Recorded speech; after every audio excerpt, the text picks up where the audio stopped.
আপনি যদি বিমান থেকে যদি আপনি দেখেন, বিমানের গ্লাস দিয়ে জানলা দিয়ে যদি আপনি নিচের দিকে তাকান, আপনি দেখবেন মনে হবে পুরো জমিনটাকে আল্লাহ সবুজ কার্পেট দিয়ে কার্পেটিং করে রেখেছে। এই সৌন্দর্য দিয়েছে কে? আবার রব্বুল আলামিন বলেন, জমিনটারে সমান দেখে, কার্পেটিং দেখে মনে করো না তোমরা বেঁচে গিয়েছো।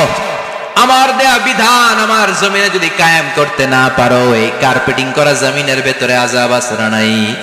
এই পুরো জমিনের ভেতরে আছে আগুন আর আগুন।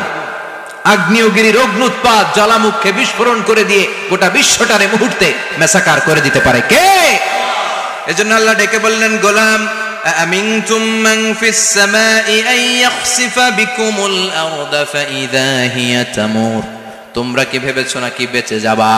আমি চাইলেই পুরো জমিনটারে কাঁপিয়ে দিতে পারি। আন ইয়াখসিফা বিকুমুল আরদ, খাসাফ মানে ল্যান্ডস্লাইড। খাসাফ মানে কি?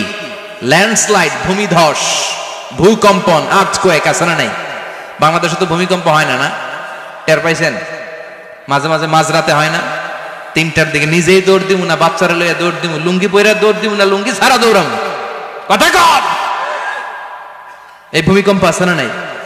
আল্লাহ বলে মনে করো না জমিনটা সমতল, কার্পেটিং করে দিয়েছি, এই কার্পেটিং এর ভিতরেও আগুনের দলা আছে না নাই? আবার আল্লাহ বললেন, আমিনতুম মান ফিস সামাই আন ইউরসিলা আলাইকুম হাসিবা।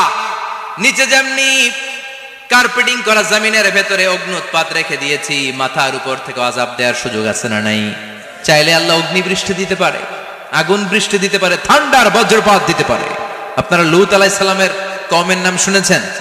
তারা হোমোসেক্সুয়ালিটি, সমকামিতা করত। ফলে আল্লাহ তাআলা বিশাল এক চিৎকার মেরে সাইয়েদনা জিবরাইলের মাধ্যমে পুরো জমিনটারে শেষ করে দিলেন।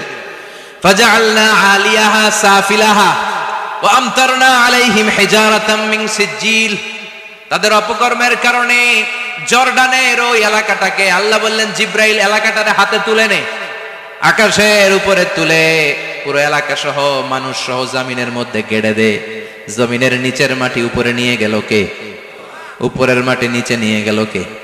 পুরো জায়গাটা এখন ডেড সি হয়ে গেছে। কি সি? ডেড সি নাম শুনেন নাই বোধহয়? আজকে শুনে রাখেন, এটারে বলে মৃত সাগর।